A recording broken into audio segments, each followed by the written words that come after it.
A man stood in the road, his face consumed by disease. Every instinct in Francis screamed at him to flee. He got off his horse instead. Assisi, Italy, 1205 AD. History remembers him as a man who preached to birds, who tamed a wolf with nothing but words, who would one day carry the actual wounds of Christ in his own flesh, wounds no physician could explain. At this point in the story, he was none of those things. He was a young man freshly home from war, freshly home from over a year rotting in a Peruvian prison cell, still chasing a glory he had not yet learned to stop wanting. He had failed at courage once already, on the battlefield. God was not interested in giving him a second battlefield. He was interested in something Francis found far more terrifying: disease. Other men of his era kept lepers at a careful distance, uncomfortable but composed. Francis was not uncomfortable. He was undone by it. The sight, the smell, the ruin of a human face eaten away by disease, it didn't unsettle him. It nauseated him to his core, every single time, without exception. There was exactly one door in Francis's soul that nothing could force open. So that was the door God chose to stand behind. One day, alone on a country road, Francis rounded a bend and found himself face to face with it. A leper, hand extended. No warning, no escape route that wouldn't look like cowardice. He could have tossed a coin from his saddle and ridden on. No one would have blamed him for it. Charity at a safe distance was still charity. If you want more stories from the lives of the saints, consider subscribing.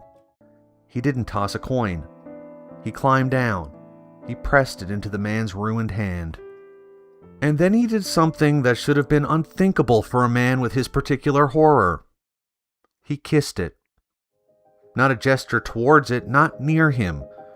The disease itself, the exact thing that turned his stomach more violently than anything else on earth. And Francis pressed his lips to it without flinching. He climbed back onto his horse, he rode forward. Then, almost as an afterthought, he turned to glance back at the road behind him. Nothing was there. No leper limping into the distance. No figure shrinking against the horizon. Just open countryside, bare in every direction, with nowhere at all for a man to disappear to.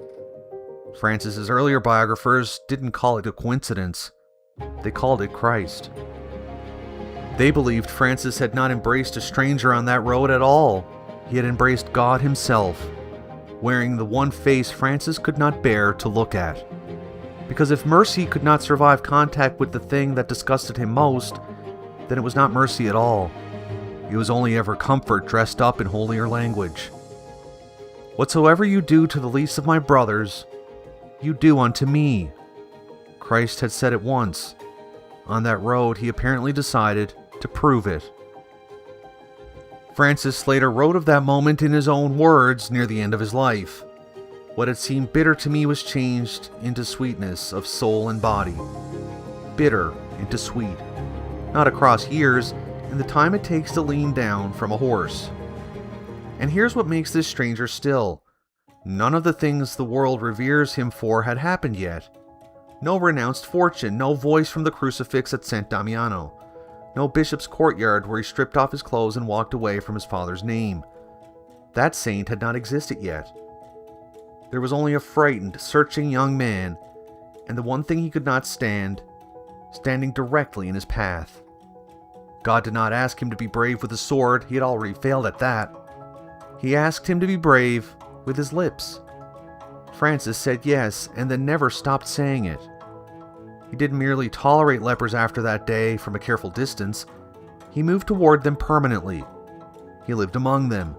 He pressed his bare hands into the wounds he once couldn't make himself glance at. The man who once recoiled from suffering became in the end the man the world remembers for running straight into it, for embracing the poor, the sick, the broken, the abandoned, with the same fearlessness he found that day on the road, when disgust met mercy and disgust lost. We know him today as Saint Francis of Assisi.